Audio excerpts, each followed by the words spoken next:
اعوذ باللہ من الشیطان الرجیم بسم اللہ الرحمن الرحیم الحمد للہ رب العالمین الرحمن الرحیم اللہم صلی علی محمد وعلی آل محمد رب اشرح لی صدری ویسر لی امری واحلل عقدۃ من لسانی یفقہوا قولی۔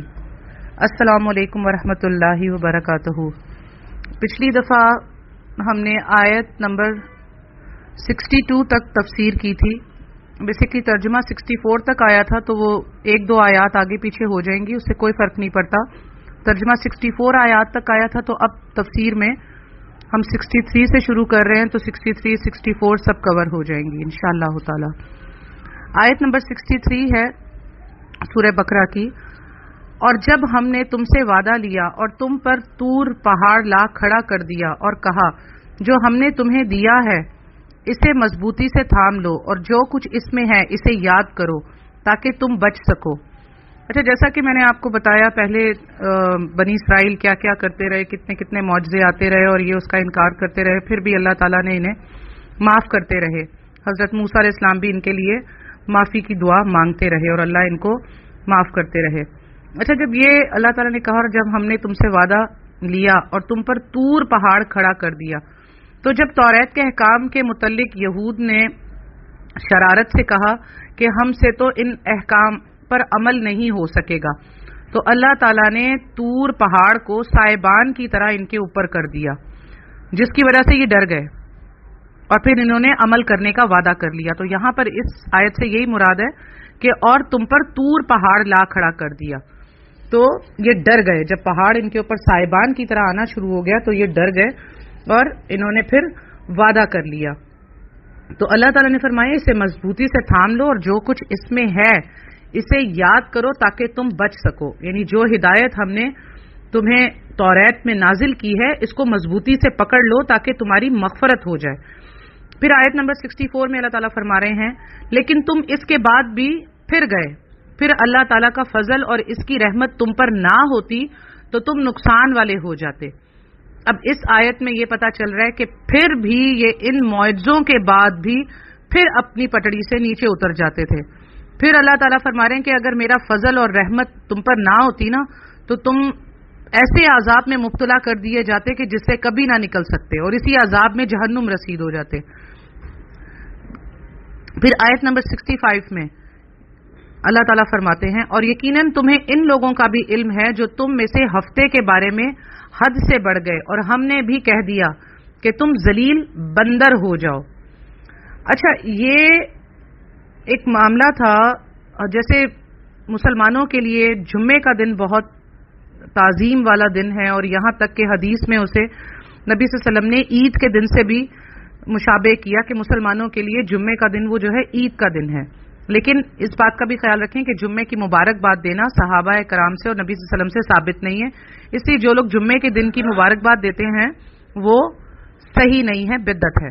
اچھا، ہم آتے ہیں اس طرف۔ اسی طرح یہودیوں کو ہفتے کا دن جو ہے وہ بہت مبارک تھا ان کے لیے، وہ اس کو کافی مبارک سمجھتے تھے، تو اللہ تعالیٰ نے ان کو کہا چلو ٹھیک ہے، تم ہفتے کے دن کو ہی اگر پسند کرتے ہو اپنے لیے تو چلو تمہیں یہی دن دیا۔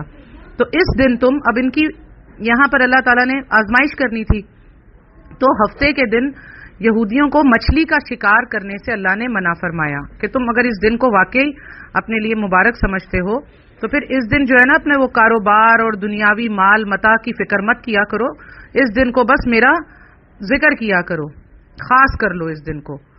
جیسے ہمارے لیے جمعہ ایک خاص کر ہے باقی دنوں کی بنسبت پہ، ہم اس میں جو ہے جمعے کی نماز پر جاتے ہیں، خطبہ سنتے ہیں، اسی طرح اللہ تعالیٰ نے یہودیوں کو ہفتے کے دن منع کیا کہ مچھلی کا شکار نہ کریں اور نہ ہی کوئی مطلب ایسی کوئی حرکت کریں کہ جس سے ان کے ہفتے کے دن میں کوئی مصیبت کھڑی ہو، بلکہ اللہ تعالیٰ نے انہیں کہا کہ ہفتے کے دن شکار نہ کرو، لیکن انہوں نے ایک ہیلا اختیار کر لیا اور وہ کیا کرتے تھے کہ ہفتے والے دن تو مچھلی کا شکار نہیں کرتے تھے، وہ کیا کرتے تھے کہ جمعے والے دن ہی رات کو کھڈے کھود دیتے تھے اور پھر ہفتے کو شکار نہیں کرتے تھے اور اتوار کو جا کر ان کھڈوں میں سے مچھلیاں پکڑ لیتے تھے، کیونکہ کھڈے کھود دیتے تھے اور ہفتے والے دن مچھلیاں کچھ زیادہ ہی آتی تھی کناروں کی طرف، تو وہ آ کر خود بخود ان کھڈوں میں گر جاتی تھیں اور پھر نکل نہیں سکتی تھیں، اور یہ کیا کرتے تھے اتوار والے دن جا کر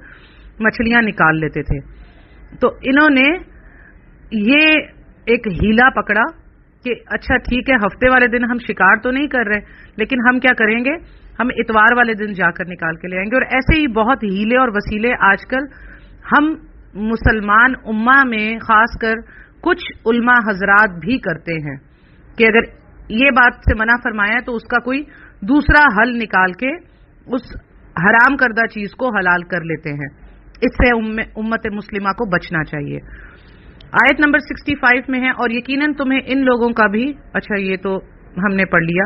اچھا اس میں اللہ تعالیٰ نے یہ بھی کہا کہ تم ذلیل بندر ہو جاؤ، اور اللہ تعالیٰ نے ایسی حرکت کرنے والوں کو جن یہود نے اللہ کے ان احکامات کو پسے پشت ڈالا اور اپنی چالاکی کے ساتھ اس کا ہیلا بنا لیا، تو اللہ تعالیٰ نے ان کی شکلیں بندر جیسی بنا دی۔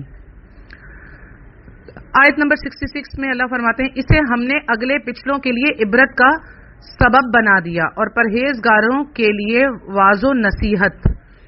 ٹھیک ہے، اس میں اللہ تعالیٰ کیا فرما رہے ہیں کہ ہم نے جو پرہیزگار لوگ ہیں ان کے لیے تو ایسے قسطوں میں عبرت ہوتی ہے، اور جو ان اعمال کو پامال کرتے ہیں ان کے لیے عذاب ہوتا ہے۔ تو جو ایسا کریں گے ان کے لیے بھی اللہ تعالیٰ نے حکم فرما دیا، اور یہ ہمیں کہا جا رہا ہے، بیسیکلی ہمیں یہ سب کچھ کس لیے سنایا جا رہا ہے، ہمارا ان آیات سے کیا تعلق ہے؟ اکثر کر علماء کہتے ہیں نہیں جی یہ یہود کے لیے اتری ہیں، اس سے مسلمانوں کا کوئی تعلق نہیں۔ تو بھائی ہمیں قرآن میں کیوں اللہ تعالیٰ نے یہ سارے قصے سنانے کا مقصد کیا ہے؟ اگر یہ قصے ہمیں سنائے جا رہے ہیں تو کس لیے سنائے جا رہے ہیں؟ جیسے اس آیت سے صاف پتہ چلتا ہے کہ اسے ہم نے اگلوں اور پچھلوں کے لیے عبرت کا سبب بنا دیا، اگلے بھی اور پچھلے بھی، یعنی جو گزر چکے ان کے لیے عبرت کا سبب، اور اگلے جو آئیں گے ان کے لیے اگر وہ پرہیزگار ہوں گے تو ان کے لیے نصیحت کا سبب بنا دیا۔ آیت نمبر 67 میں ہے، اور حضرت موسیٰ علیہ السلام نے جب اپنی قوم سے کہا کہ اللہ تعالیٰ تمہیں ایک گائے ذبح کرنے کا حکم دیتا ہے تو انہوں نے کہا ہم سے مذاق کیوں کرتے ہو؟ حضرت موسیٰ نے جواب دیا کہ میں ایسا جاہل ہونے سے اللہ کی پناہ پکڑتا ہوں۔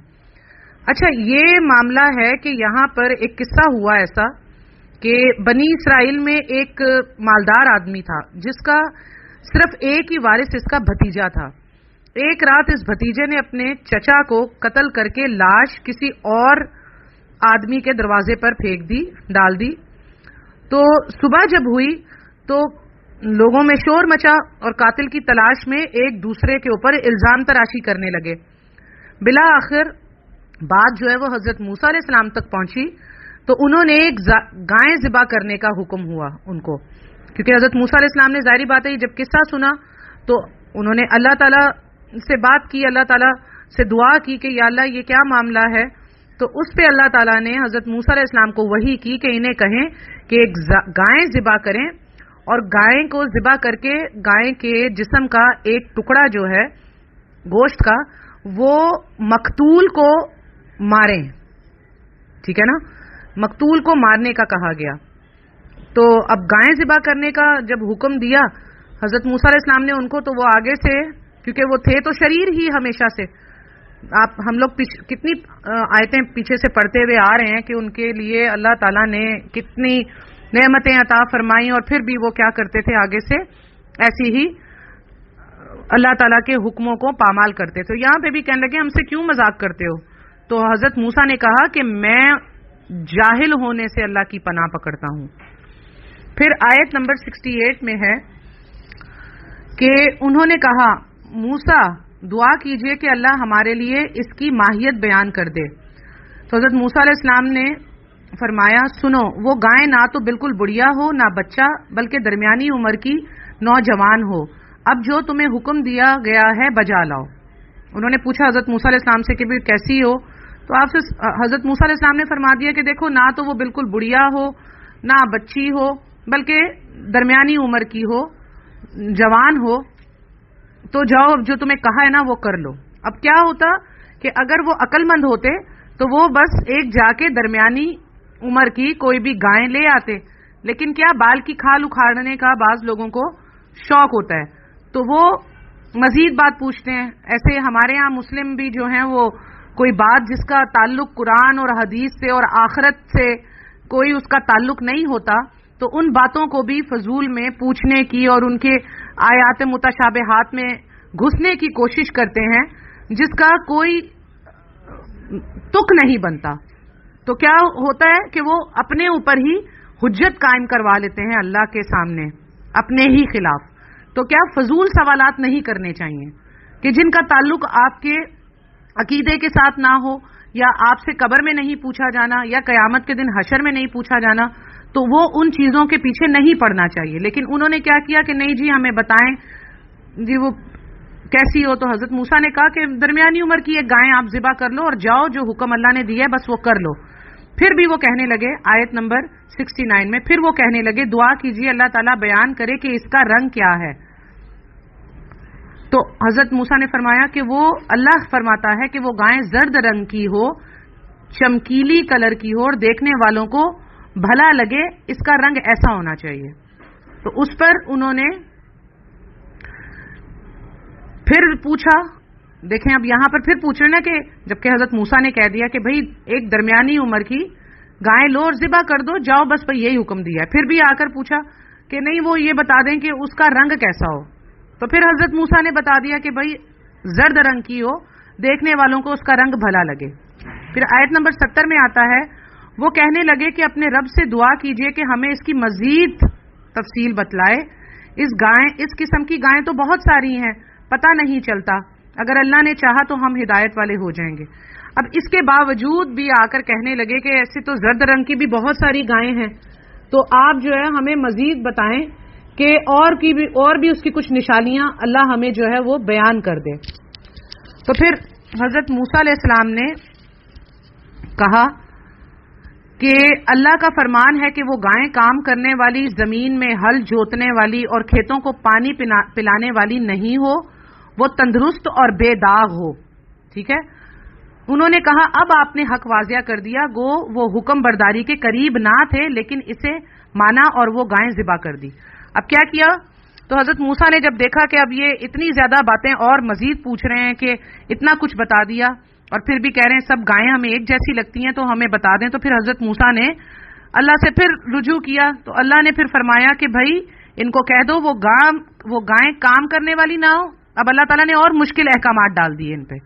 ٹھیک ہے نا، کیونکہ اب پوچھنے کا زیادہ شوق ہو رہا ہے، تفصیل میں جانا چاہ رہے ہیں، تو اللہ تعالیٰ نے بھی اور مشکل ڈال دی کہ نہ وہ زمین کا ہل جوتتی ہو، نہ کھیتوں کو پانی پلانے والی ہو، اور ہو بھی تندرست اور کوئی داغ بھی نہ ہو اس میں.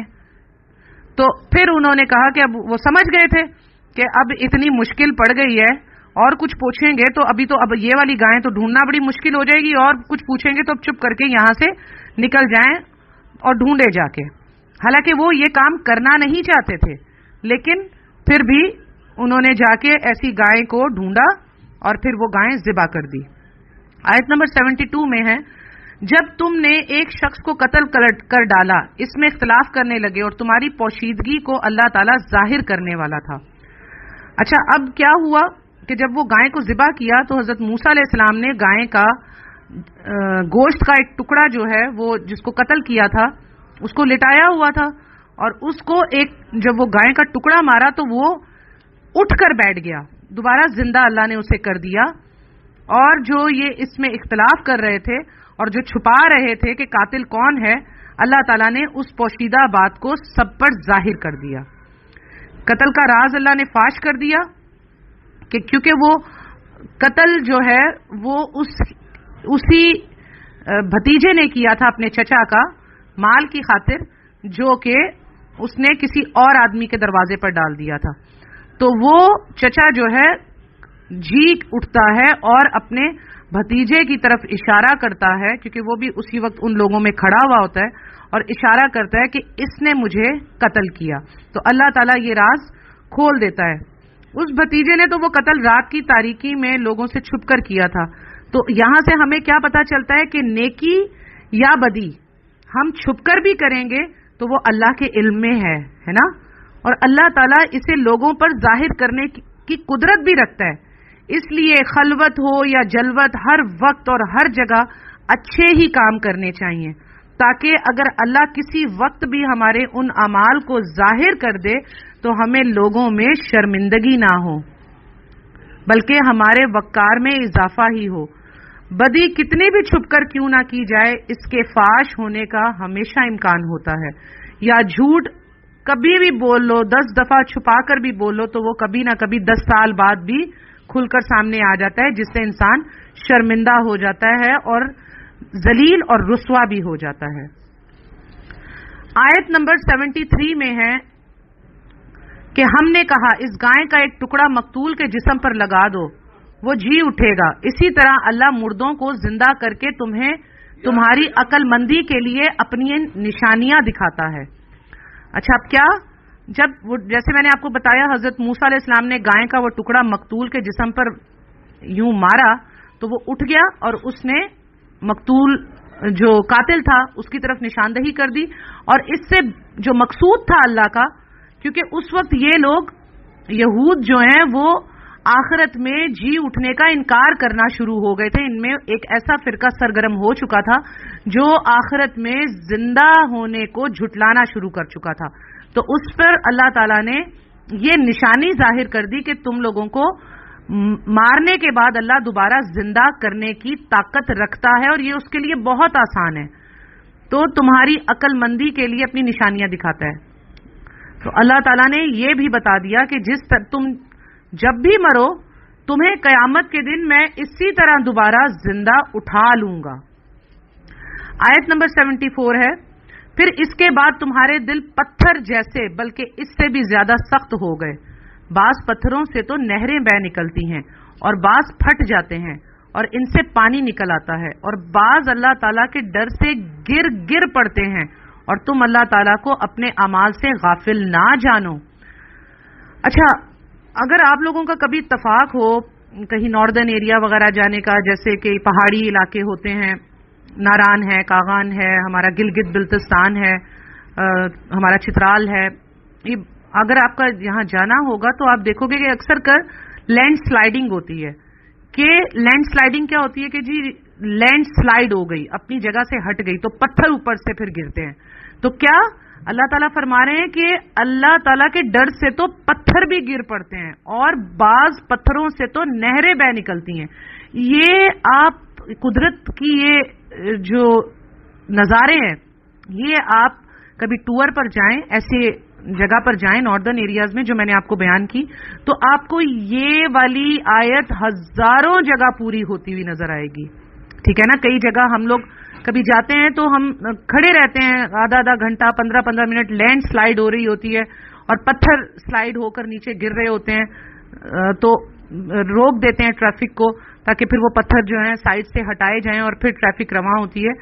تو یہ بڑے خطرناک راستے ہوتے ہیں. تو ان پر کیا اللہ تعالیٰ فرما رہے ہیں کہ اللہ کے خوف سے تو پتھر بھی گر جاتے ہیں پہاڑوں سے، اور بعض پتھروں سے تو نہریں بہہ نکلتی ہیں. یعنی کہ پتھر میں بھی پانی کا قطرہ یا اس سے پانی ٹکراتا رہے تو وہ اس میں بھی سوراخ کر دیتا ہے.